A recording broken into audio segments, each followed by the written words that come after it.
1, 2, 3, 4, 5, 6, 7, 8.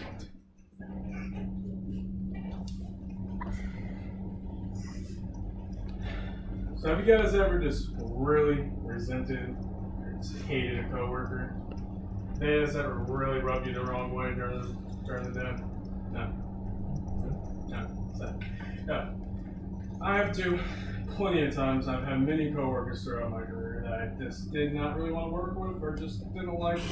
I'd really prefer if they could just quit, transfer, tragic accident. But I knew that wasn't the appropriate way to go about it. I knew there was a more professional way to handle the situation and to resolve the issue appropriately. There are really a lot of methods to handle a situation in the workplace. There's also proper cooperation and the leaders that need to be there to help you guys resolve the situation. The most successful and the most commonly used method is mediation, and that's according to the role of mediation in resolving workplace conflict. And what mediation does for a company is if somebody is having an issue or disagreement or any other type of conflict, what happens is the mediation will come, you guys will talk it out. Most of the time it is supervised by your superior, which is mostly appropriate to make sure things don't get out of hand and to make sure that things are being handled professionally. So, but also a lot of times mediation may not do it, even though it is proven to be the most effective way to handle conflict. Sometimes you have to do reassignment. Sometimes you just can't talk it out. You have to relocate, or the other person has to relocate, and that will resolve the issue. But without cooperation, it's all meaningless. If you don't have proper cooperation within your workplace, it's not going to matter what you try to do.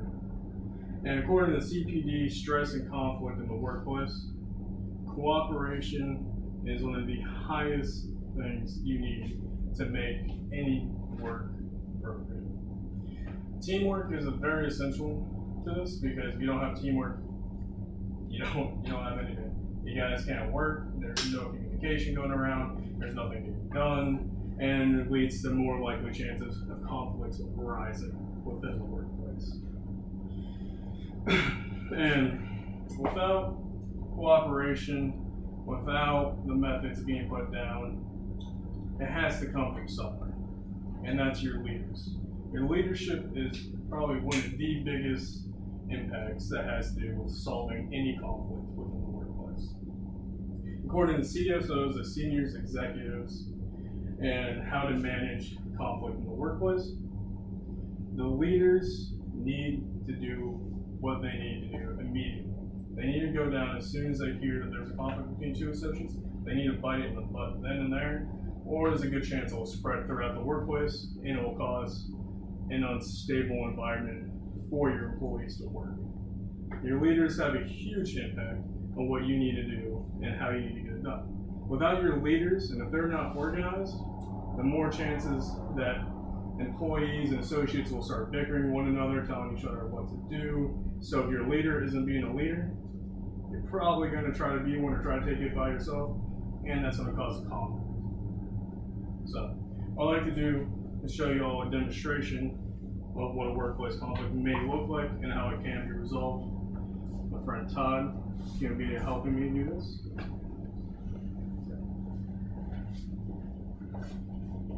Hey Bob, why weren't all these products ordered? It was all your department. You're supposed to order these products. We had this promotion going on. Why didn't you do this stuff? I relied on this stuff. I was saying it wasn't me, unfortunately. It was not my job to do it. That was our manager. You know that. I was just there to distribute. Why didn't you tell the other people to do it? Because I'm not their boss. I can't boss them around. If I do that, good chance they might come at me sideways. Yeah, but I rely on this stuff to come in. I understand that. You know what? Let's talk to our manager and see what went wrong. I guess that's what we got to do.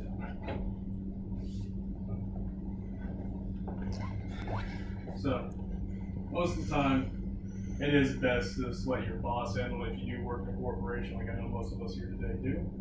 And there's usually an HR department that can help us do that. So, with everything I've told you guys, with everything that has been thrown at you, there is another thing to do. So, and the more the conflicts in the workplace, it doesn't mean that it's necessarily going to be a bad thing. Conflicts aren't the end of teamwork or cooperation or a crack in the leadership. According to the Conflicts on the Job Can Become an Advantage, but it was published in 1990, kind of old, but it's also still very relevant to this day. If you, like me and Todd just went through, if we had a conflict and you guys go through one like that in your own workplace, and if you guys come back from that, good chance you have better teamwork, better cooperation, and better skills to handle things in the future.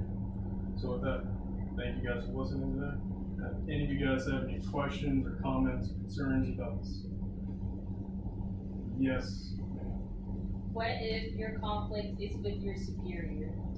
Like I said earlier, if it is with the superior, there's usually an HR connect. Like you can use those to go above your boss, or like if it's just your manager, you go to district manager, regional manager. I know a lot of corporate offices have numbers or telemarketers or some type of line that you can get into to help resolve your issue. So you can comment on one of those or call them, and I'm sure they can go above your boss and see what's going on. Thank you. Anyone else? How do you deal with a coworker who starts conflicts outside of work on social media? And you mean like as if they're texting you or, okay, yeah. So if they're doing that, it's generally a good thing to keep those text messages because you're kind of going to need to prove that no one was there to see it or there's no video recordings or anything like that. You're going to need to keep those on hand. So if they do come at you and you don't like want to retaliate, I would say save those messages, show it to your boss, and see what they can do about it. If it's serious enough to have anything said about it, maybe they'll get a one-on-one afterwards, and hopefully that would just help resolve the issue altogether for yourself. Any other questions? Yes, Dan. I don't feel safe at the workplace. I don't feel like I can go there unharmed. Is there any way I can resolve the situation?